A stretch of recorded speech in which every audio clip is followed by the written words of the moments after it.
नातपं करुणया हरन्ति नृणामभङ्गरुतनत्विषाम्बलयिता शतैर्विद्युतां कलिन्दगिरिनन्दनी तटसुरद्रुमालम्बनी मदीयमतिचुम्बनी भवतु कापि कादम्बनी। यत्पादपद्मनखचन्द्रमणिच्छटाया विस्फुजितं किमपि गोपवधूसदर्शी पूर्णानुरागरससागरसारमूर्तिः साराधिका मयि कदापि कृपां करोतु। अनरपितचरीं चिरात् करुणयावतीर्णः कलौ समर्पयतु मुन्नतोज्ज्वलरसां सभक्तिश्रियं हरिः पुरटसुन्दरज्योतिकदम्बसन्दीपितः सदा हृदयकन्दरे स्फुरतु वः शचीनन्दनः। कृष्णाय वासुदेवाय हरये परमात्मने प्रणतक्लेशनाशाय गोविन्दाय नमो नमः। कृष्णाय वासुदेवाय देवकीनन्दनाय च नन्दगोपकुमाराय गोविन्दाय नमो नमः। हरे कृष्ण कृष्ण कृष्ण हरे हरे, हरे राम राम राम हरे हरे, हरे कृष्ण कृष्ण कृष्ण हरे हरे, हरे राम राम राम हरे हरे।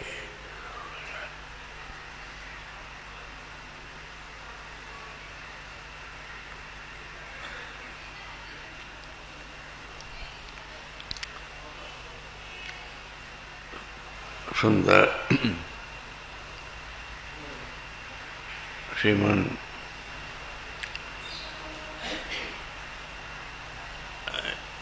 आज श्री नित्यानंद प्रभु का आविर्भाव दिवस है।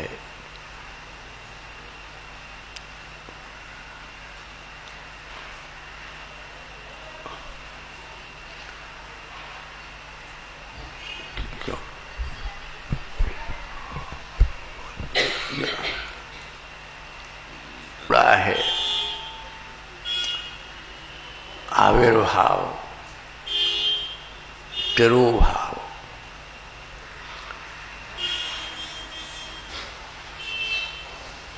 हर एक चीज का एक अलौकिक आरंभ होता है और उपरांत समय आने पर भगवान को भी इस संसार में अवतार लेने के उपरांत अंतर्ध्यान होने की लीला करनी पड़ती है।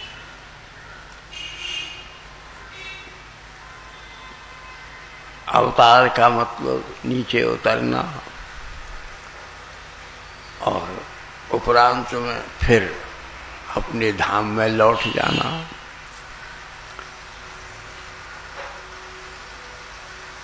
श्री नित्यानंद प्रभु श्री बलराम जी के अवतार, शेषनाग के अवतार और श्रीमन महाप्रभु के आदेश से बड़े बड़े पतितों का उद्धार, जगाई मधाई काजी का उद्धार, चापाल गोपाल के ऊपर कृपा और सबके प्रति केवल एक ही उपदेश कि परम गति, परम स्थिति और अपनी जो चिति अंतःकरण, इसका उन्मेष और उसके भीतर रस विशेष का उन्मेष आविर्भाव, इन सब के लिए एक ही निर्विकल्प उपाय है कलयुग में श्री कृष्ण नाम संकीर्तन।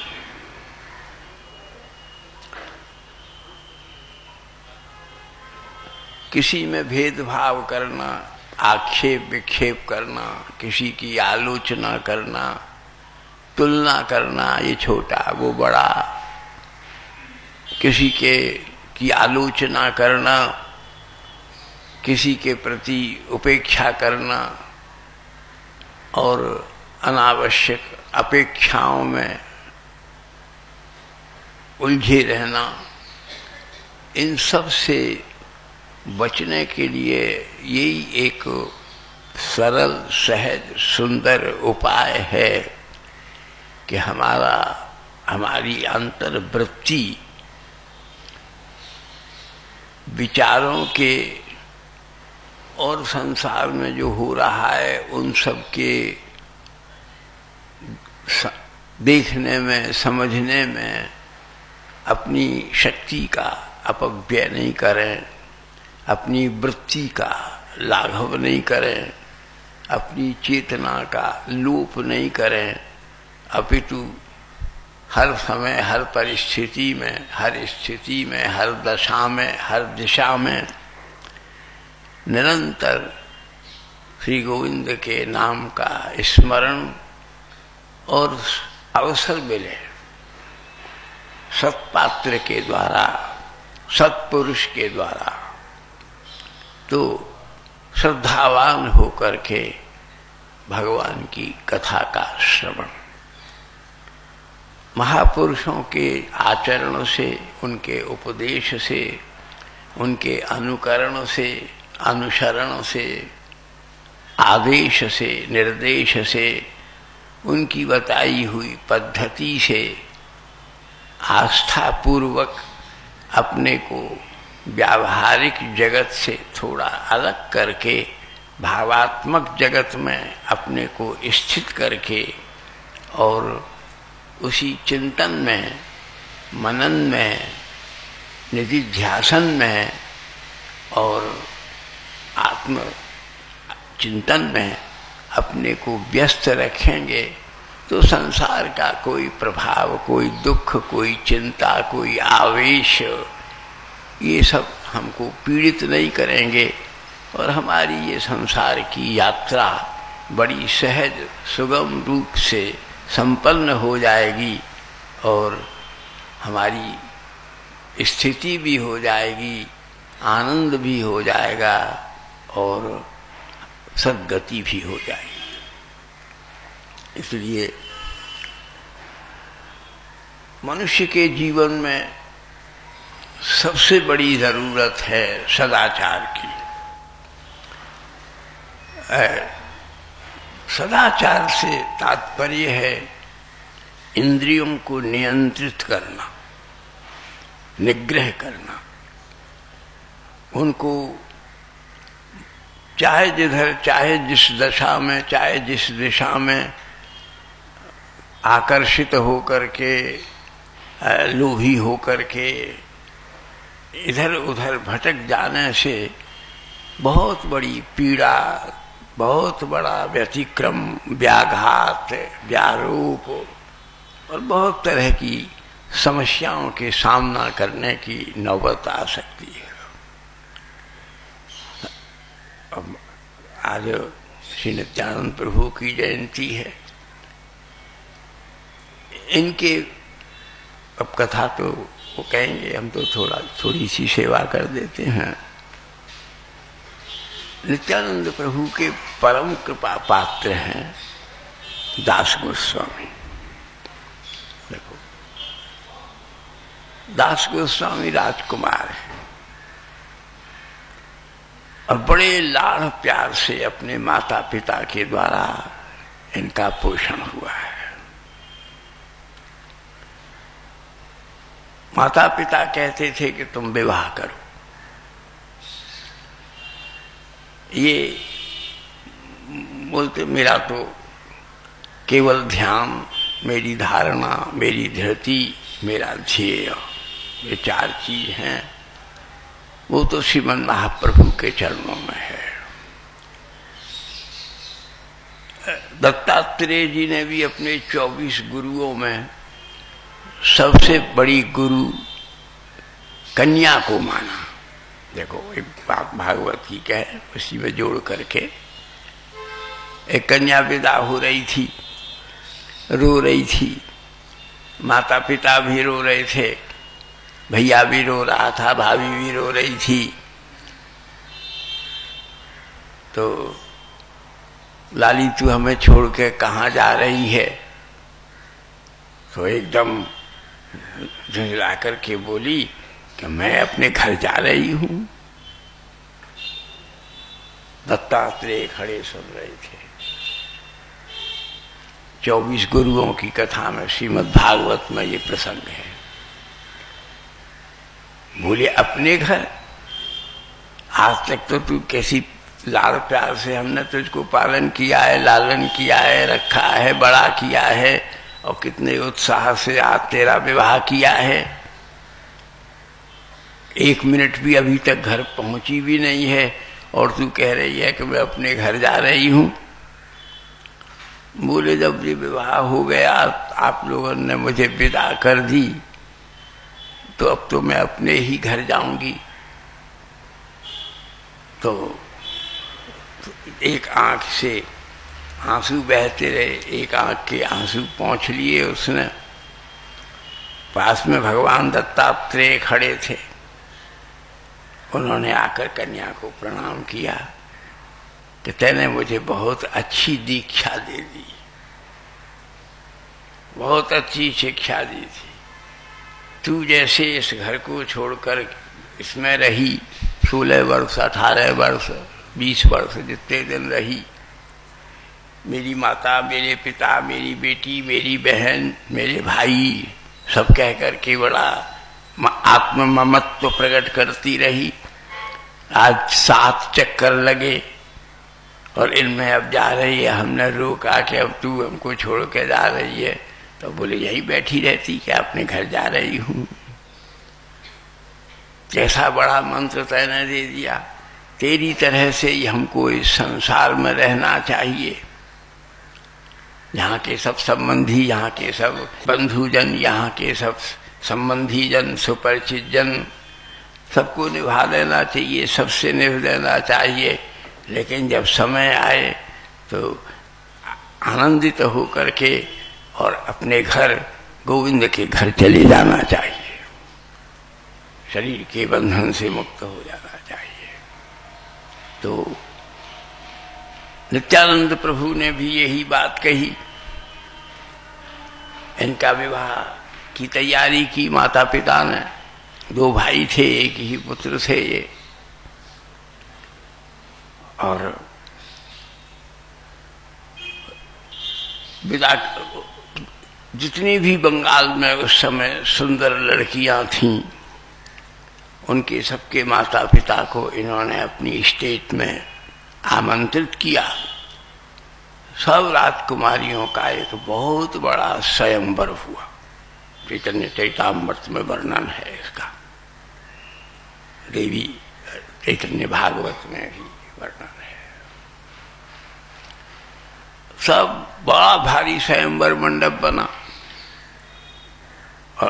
और स्वयंवरों में तो राजकुमारी हाथ में माला लेकर के घूमती है और सखियों का दल परिचय देता फिरता है। ये ऐसे हैं, इन्होंने ये किया है, ये इतने पराक्रमी हैं, इन्होंने इतने युद्ध जीते हैं, इनकी ये क्वालिफिकेशन है, इनकी ये क्वालिटी है, इनकी ये परंपरा है, इनकी ये ऋतंभरामति है, ये इस प्रकार के।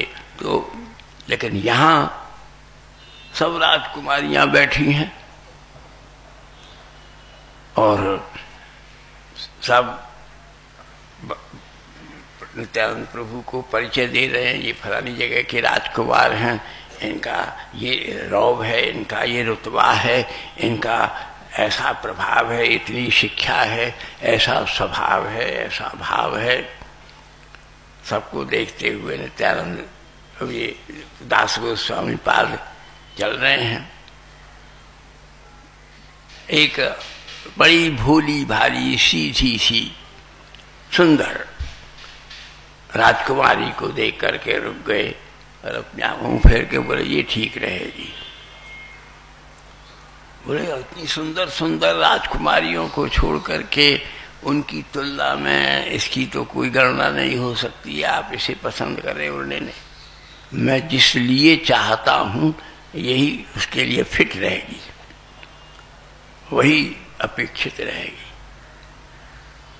यही बात महाप्रभु ने जब लक्ष्मी देवी के अंतर ध्यान होने के बाद विष्णु प्रिया जी से विवाह हुआ तो उन्होंने महाप्रभु ने कहा यही ठीक रहेगी, मुझे विवाह के लिए आवश्यकता है, इसलिए कि मेरे संन्यास के बाद में कोई पूर्ण समर्पित भाव से मेरी माता की सेवा करे, सची माता की सेवा करे। दास गोस्वामी ने कहा कि मुझे भी ऐसी चाहिए थी जो बड़े प्रेम से तिलक करके मुझे श्रीमन महाप्रभु से मिलने के लिए विदा करे। घर में आए, जगत की रीति के अनुसार प्रथम मिलन की रात्रि आई, सुंदर सजाया गया, सब सजावट हुई, गान वाद्य हुए, नृत्य हुए, अनेक प्रकार के उत्सव हुए। जब अपने कक्ष में पधारे तो बगल में एक चटाई दबा करके और प्रवेश किया और जमीन पर बिछा करके पत्नी को ऊपर पलंग पर बैठाया। देवी तुम विश्राम करो, शयन करो, मैं यहाँ तुम्हारे पास लेटा हुआ हूँ। वो बड़ी घबरा गई बेचारी, कुछ नहीं बोली, पहली रात्रि बैठी रही। दास गोस्वामी नीचे जमीन पर लेटे रहे, देखते रहे, इशारा करते रहे। बड़ी गंभीर कथा है। तो वो देख रही थी, आप क्या कर रहे हैं? मैं तुम्हारी सुंदरता को देख करके अनुमान कर रहा हूं कि महाप्रभु कितने सुंदर होंगे। प्रत्येक सुंदरता में सदाचार की परम सीमा ये है। अरविंद स्कूल ऑफ फिलॉसफी जो है ना, अरविंद बहुत बड़े अपने समय के एक स्पिरिचुअल पर्सनैलिटी थे, इल्यूमिनेटिंग पर्सनैलिटी थे। Our sweeter, the nearest beauty is God incarnation. किसी का जो समीपवर्ती सौंदर्य है, सुंदरता है, वो साक्षात ईश्वर ही है। जिसको सुंदरता में ईश्वर का अनुभव नहीं हुआ, आभास नहीं हुआ, वो हृदयहीन है। वो केवल विषयों के चिंतन से आक्रांत वृत्ति वाला एक बहुत ही साधारण मनुष्य है, जिसने अपने जीवन की, अपनी शिक्षा की, अपनी दीक्षा की, अपने अंतःकरण की वृत्ति की और अपने चित्त की आत्म प्रवृत्ति का सही उपयोग नहीं किया। कोई भी सुंदरता उसमें भगवान का अनुभव करो, भगवान का दर्शन करो। इस अनुभव से ही, इस दर्शन से ही वासनाओं की, कामनाओं की, अपेक्षाओं की और अनेक प्रकार की दुर्बलताओं की स्वयं निवृत्ति हो जाएगी।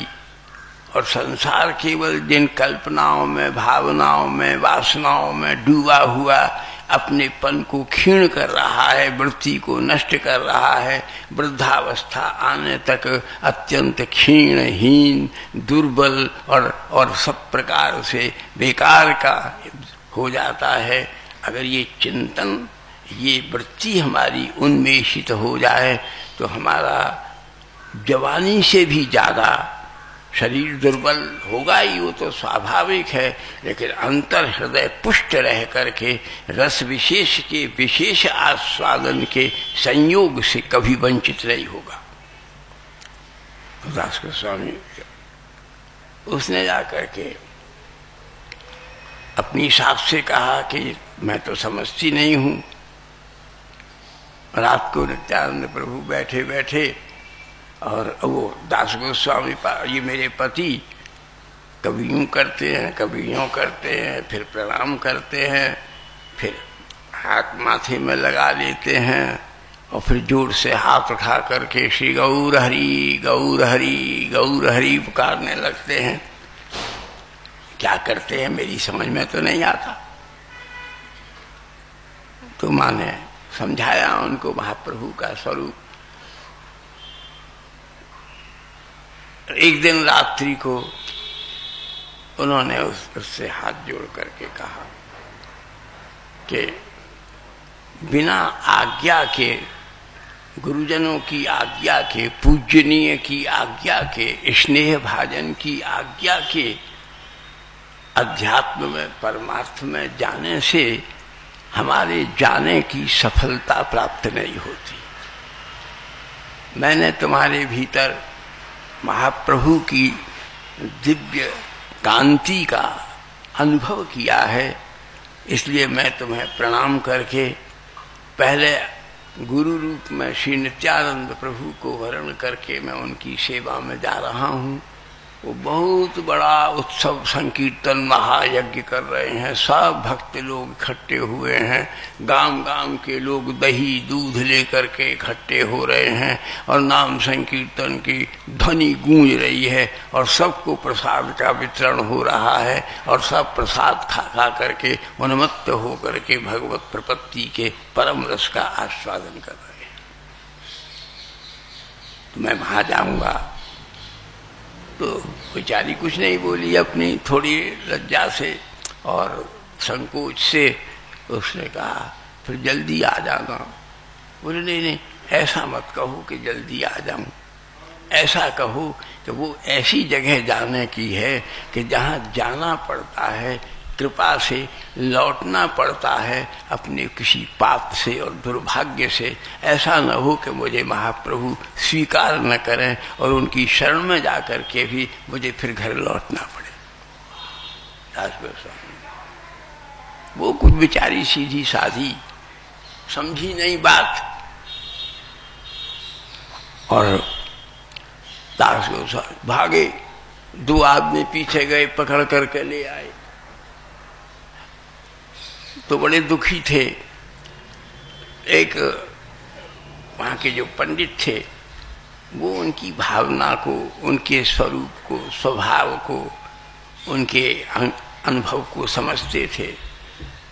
उन्होंने कहा कि अच्छा आप चिंता मत करो, मेरे साथ चलो, मैं तुम्हें नित्यानंद प्रभु के पास पहुंचा देता हूँ।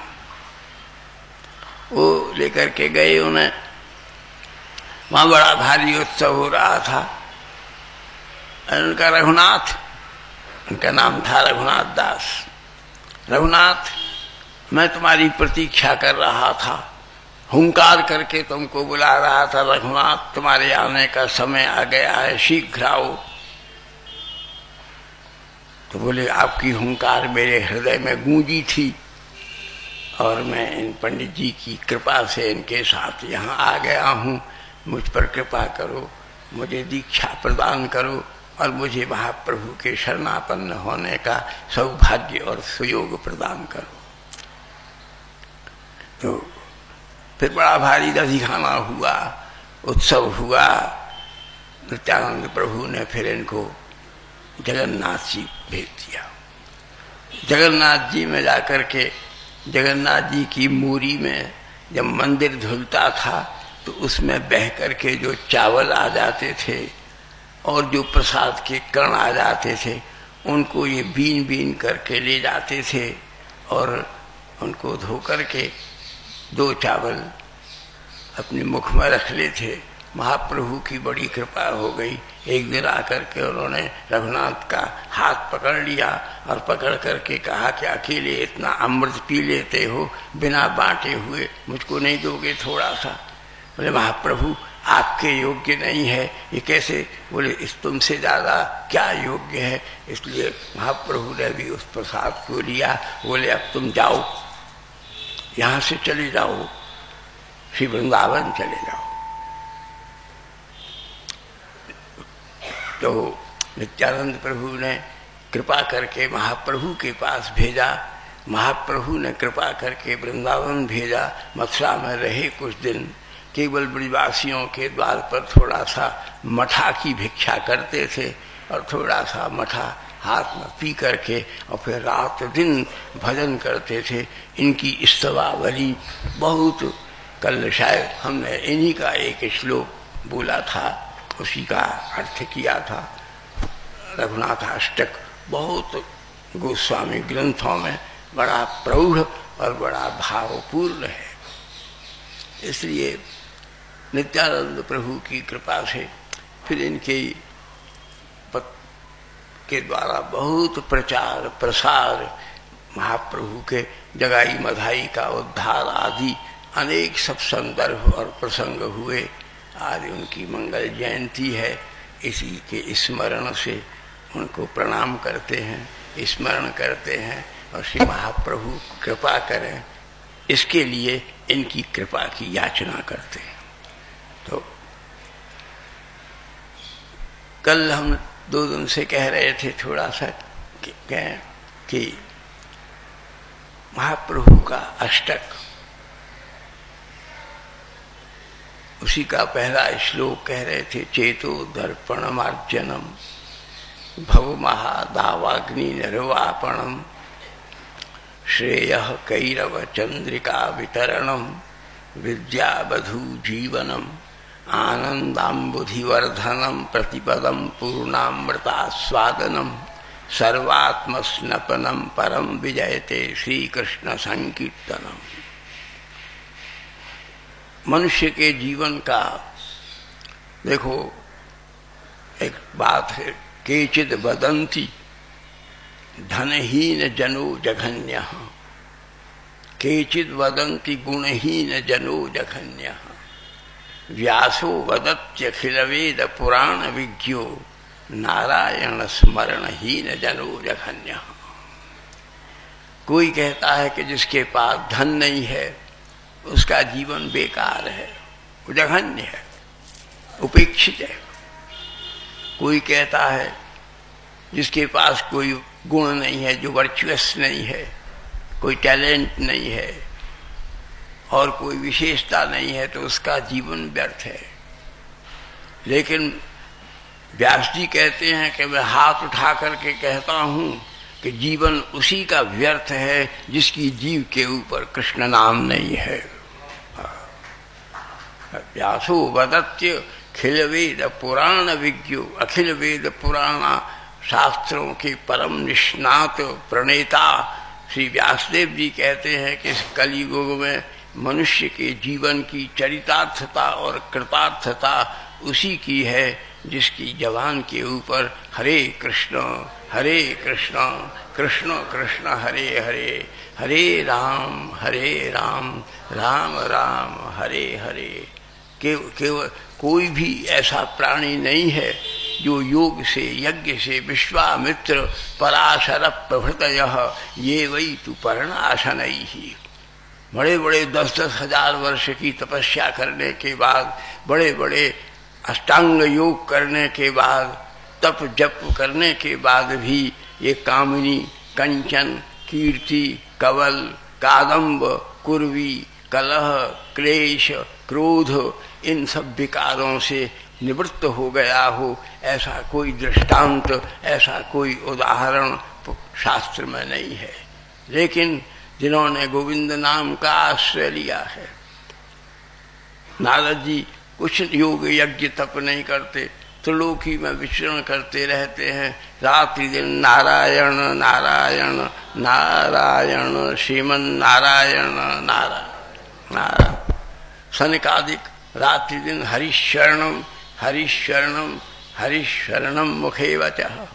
और अब कलयुग में प्रतिष्ठित सर्वत्र विचरण करते हुए श्री हनुमान जी केवल श्री राम जय जय राम, श्री राम जय जय राम और नृत्य करते हुए, गान करते हुए, संन्यास लेकर के दक्षिण की यात्रा करते हुए, श्री वृंदावन भी पैदल आते हुए महाराज जब संकीर्तन करते हुए आ रहे हैं तो जितने जंगली पशु हैं, सिंह, चीता, बड़े बड़े सांप वृंदावन पथे जब गौर चलिले, हरि हरि कहे नाहर नाचिते लागिले।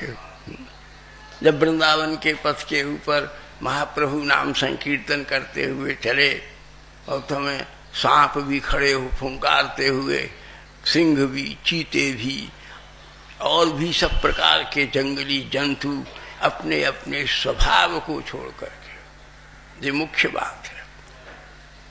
काली नाग ने से नागिनों ने कहा, जब भगवान काली नाग के ऊपर नृत्य कर रहे थे तो अरे इनको शरण में हो जाए, इनको प्रणाम कर, ये साक्षात ईश्वर हैं। काली नाग ने कहा मैं तुम्हारी बात कैसे मान लूं कि ये ईश्वर हैं। कला गुरु ननर्तः, समस्त कलाओं के परम गुरु गोविंद नाग के माथे पर नृत्य करते हुए, वेणुवादन करते हुए, समस्त भुवन मंडल का आकर्षण विमोहन करते हुए। और काली नाग की पत्नियां जब कह रही हैं कि ये साक्षात भगवान हैं तो उनको नमन कर, इनसे अभयदान ले। तो नाग पूछता है मैं पूछना चाहता हूं कौन से ईश्वर हैं ये? ईश्वर तो सब है, कण कण ईश्वर हैं। ईश्वर सर्वभूतानां हृदयेषु तिष्ठति। संपूर्ण श्रीमद् भागवत की समाप्ति में 11 स्कंध में योगेश्वर कवि कहते हैं कि खम वायुमगनिम सलिलम महीम च ज्योतिषि सत्वानि दिशोद्रुमादीनि सरित समुद्रांश्च हरे शरीरम यत्किंच जीवम प्रणमेदनन्यः। ऐसा कोई तृण, ऐसा कोई कण, ऐसा कोई त्रसरेणु, ऐसा कोई जीव, ऐसा कोई अंडज, ऐसा उद्भिज, स्वेदज, जरायुज, तुरीय कोई जीव नहीं है जो कृष्ण स्वरूप, जिसमें कृष्ण विद्यमान न हो, जिसके माध्यम से कृष्ण को पाया नहीं जा सके, जिसके माध्यम से कोई परदेश में रहता है तो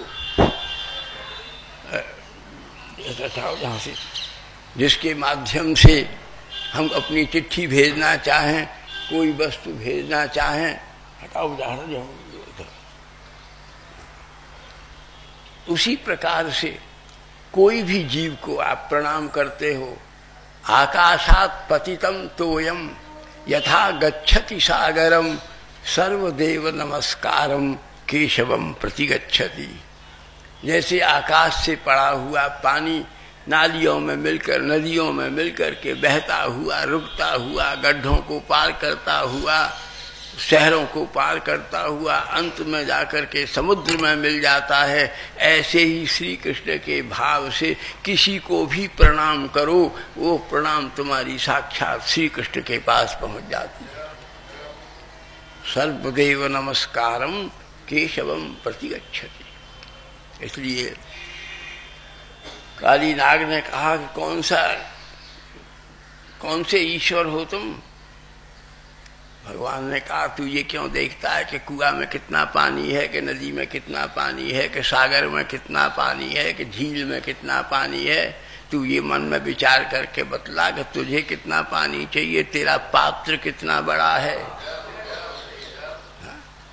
अपनी बाल्टी नाप, अपना घड़ा नाप, अपना लोटा नाप, अपना गिलास नाप। तुझे इनको नापने तोलने से क्या अर्थ निकलेगा, क्या होगा? तो इसी प्रकार से काली नाग से कहा कि तुझे कौन से भगवान चाहिए ये निश्चय कर, उतने ही मात्रा में उसी भगवान का साक्षात्कार तुझे हो जाएगा, उसी भगवान का प्राकट्य हो जाएगा।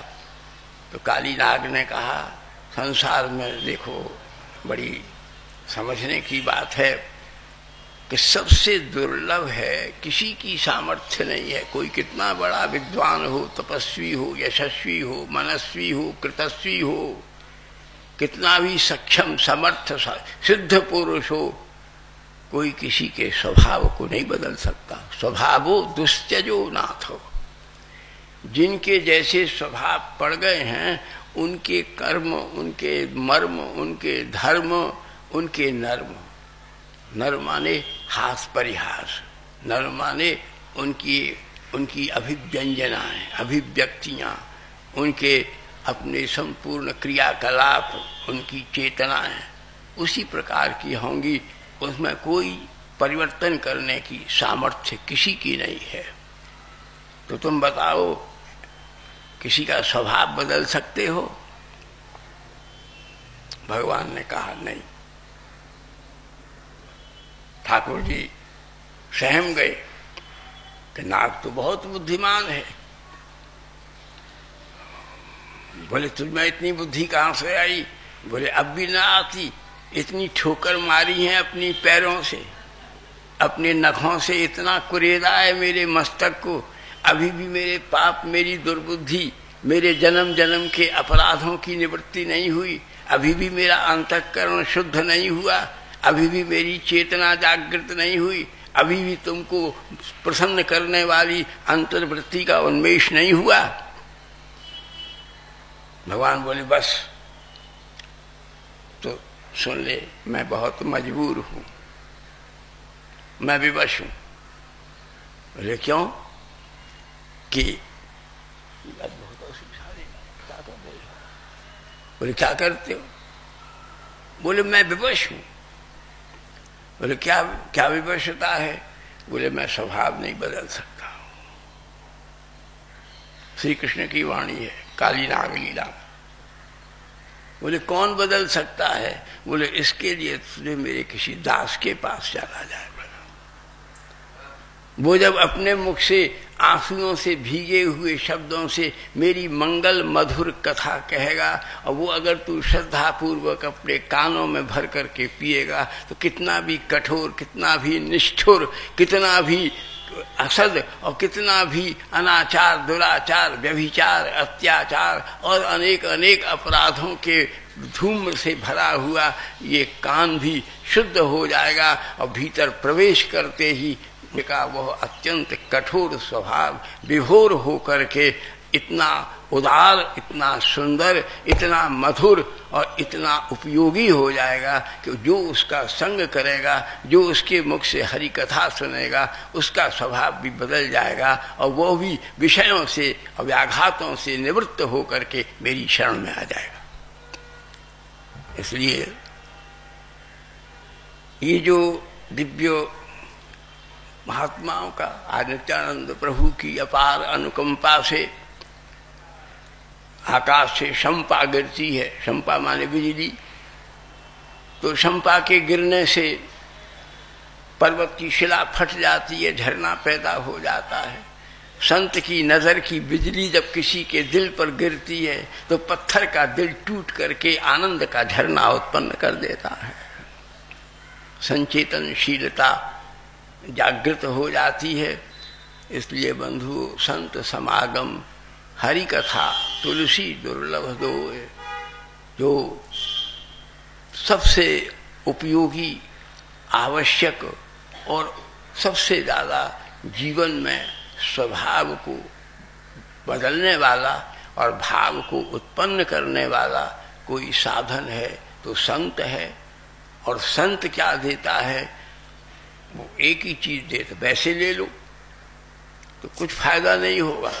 नाम भी लेना चाहिए संत से। अगर अपनी कल्पना किताबों में लिखे पड़े, किताब जमीन पर उड़ रहे हैं, बाहर पड़े हुए हैं, उनसे करने से कुछ नहीं बनेगा। किसी साधननिष्ठ कृपा पात्र किसी संत के मुंह से अपने कान में यदि उस नाम को श्रवण करो तो श्रवण करने से क्या होगा?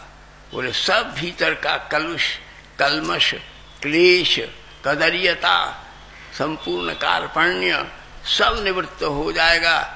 एक दिन तुम बहुत कठोर, हम सब कठोर स्वभाव के थे, हमारा स्वभाव किसी का दुख नहीं देख सकेगा, हमारी वृत्ति किसी को दुख नहीं दे सकेगी, हमारे जीवन में किसी हमारा कोई शब्द, कोई व्यवहार, कोई एक्शन किसी को कण भर भी पीड़ित करके चैन से नहीं रहेगी। सावधान रहेंगे कि हम किसी के दुख के पात्र कारण नहीं बने। इसलिए बंधुओं, सबसे बड़ी बात है कि मनुष्य को किसी संत के द्वारा नाम को ग्रहण करे और उसका निरंतर जप करे। भगवान कहते हैं, इस बात को हम आज भूलते हैं, यज्ञानाम जप यज्ञोस्मि। बड़े बड़े यज्ञ होते हैं, अश्वमेध, वाजपेय, शतानीक, सौत्रामणि, कितने कितने पांडवों ने यज्ञ किया। पैसा की कमी पड़ गई, द्वारका का सारा खजाना श्री कृष्ण ले आए, वो भी खत्म हो गया। युधिष्ठिर बोले, गोविंदो अब तो अर्थ की बड़ी कमी हो गई है, यज्ञ कैसे पूर्ण हो। कुबेर की ओर इशारा किया, कुबेर अपना भी खजाना ले आए। महाभारत में कथा है, अर्जुन ने उससे, युधिष्ठिर ने यज्ञ किया, यज्ञ फिर भी खत्म हो गया। भगवान ने कहा कि भैया तुम्हारा इतना बड़ा यज्ञ हो गया, तुमने शुरू किया है कि इस द्रव्य से पूरा होने वाला नहीं है। बोले अब क्या करूं? बोले मैं बताता हूं, ठहरो। भगवान ने स्मरण किया, नारायण नारायण नारायण गान करते हुए देवर्षि नारद आ गए। बोले इनके पास खजाना है, उसमें से कुछ तुम्हें अगर मिल जाए तो यज्ञ पूर्ण हो जाएगा। हाँ, ऋषि समय नारद जी के पास गए, भगवान कृष्ण कह रहे हैं, बोले है। बोले एक काम करो, ये मुकुट उतारो, ये कुंडल उतारो, अभी ये मालाएं गले में पड़ी हुई, ये मालाएं उतारो। तो युधिष्ठिर ने उतारी। बोले मेरे पास आओ। बोले दोनों हाथ ऊपर करो, आंखें नीची करो। ऊपर की आंख करने से आवेश होता है और नीचे नजर करके देखने से निरावेशित होता है। अंतर का उन्मेष होता है, रस विशेष का संचार होता है और कठोरताएं जो हैं वो निवृत्त हो जाती हैं, कोमल वृत्तियां जागृत हो जाती हैं। बोलो नारायण नारायण नारायण। युधिष्ठिर ने नृत्य किया। भगवान ने देखा कि यज्ञ पुरुष प्रकट हो गए। यज्ञ का फल क्या है? अपूर्वत्वम याति। यज्ञ की पूर्णता होने पर अपूर्वत्व हो जाता है। अपूर्वत्व का एक अर्थ पुण्य भी होता है, अपूर्वत्व का एक अर्थ सुंदर आनंद भी होता है, रस भी होता है। यानी अंतःकरण को परम तुष्टि, जीवन की परम पुष्टि संपन्न हो जाती है भगवान नाम संकीर्तन के द्वारा। एक युधिष्ठिर के यज्ञ में एक न्योला घूम रहा था, तो पूछा भैया तुम यहाँ काय को लेट रहे हो न्योला? बोले मैंने सुना कि एक यज्ञ हुआ था, एक ब्राह्मण के 2-3 लड़के थे, उसने एक बहुत बड़ा यज्ञ किया। तो उस यज्ञ में मैं पहुंचा। मैंने कहा भैया कुछ भिक्षा दे दो। तो बोले एक ही ग्रास था उसके पास गरीब के। बोला मैं दे देता हूं, तुम भैया अपना तीनों जने अपना अपना खा लो, मेरे को वृद्ध के न रहने से क्या होगा। तुम पत्नी बोली कि तुम्हारे बिना हमारा घर कैसे चलेगा, मैं दे देती हूं अपना भाग। बच्चे बोले कि तुम माता पिता के बिना हम कैसे रहेंगे, हम अपना भाग दे देते हैं। तो सबने मिला करके अपना भाग दिया। तो उस भिक्षु के रूप में नारायण ने हाथ बढ़ा करके ले लिया कि इस प्रकार से जितना जो कुछ है, मुझे तो न भूख है, न प्यास है, न कोई और तृष्णा है, लेकिन जो सुभद्र भाव से नारायण को समर्पित हो करके, समर्पित करके नहीं, नारायण को समर्पित हो करके जो कुछ अर्पित कर देता है, उसी से सब संपूर्ण प्रकार के अपूर्वत्व की प्राप्ति हो जाती है। इसीलिए बंधुओं, नाम संकीर्तन का जप हो। श्री दास गोस्वामी श्री वृंदावन में श्री रूप गोस्वामी पाद तो लिखते हैं, कितना बड़ा श्लोक है, ये तो सब पढ़ती हैं, सबके कंठे ताम्रत और सब। तुंडे तांडवनी रतिम वितनुते तुंडावली लौधये कर्ण क्रोड कडम्बनी घटयते कर्णार्बुदेभ्य स्पृहं चेत प्रांगण संज्ञनी विजयते सर्वेन्द्रियाणां कृतिम नो जाने जनिता कियद्भिर्मृत ही कृष्णेति वर्णद्वयी। सार्वभौम भट्टाचार्य गोपीनाथाचार्य हरिदास जी की समाधि में महाप्रभु के पास खड़े हो कह रहे कि इससे बढ़िया श्लोक नाम महिमा का और लिखा ही नहीं गया कहीं शास्त्र में जैसा रूप गोस्वामी पाद का ये श्लोक है। तो इसलिए बंधुओं, भगवान का नाम और इसी नाम का प्रचार श्री नित्यानंद प्रभु हरिदास जी नवद्वीप में सर्वत्र द्वार द्वार गली गली में जाकर के प्रचार करके, और फिर श्रीमन महाप्रभु दक्षिण में बड़े बड़े नास्तिकों के यहाँ जाकर के, बड़े बड़े शाक्तों के यहाँ, शैवों के यहाँ, श्रौतों के यहाँ, स्मार्तों के यहाँ, सब वैष्णवों के यहाँ, बड़े बड़े जो मदिरा पीने वाले और अनुचित आहार करने वाले, विहार करने वाले, सब जगह जाकर के श्री नाम का प्रचार करके यही उपदेश कर रहे हैं कि केवल कलियुग केवल नाम आधारा, कलौ नास्त्येव नास्त्येव नास्त्येव गतिरन्यथा, हरेर्नाम हरेर्नाम हरेर्नामैव केवलम, हरे कृष्ण कृष्ण कृष्ण हरे हरे, हरे राम राम राम हरे। भाई आज कैसे लगा दियो ना, हमें चैन पड़े ना बैठो जाए।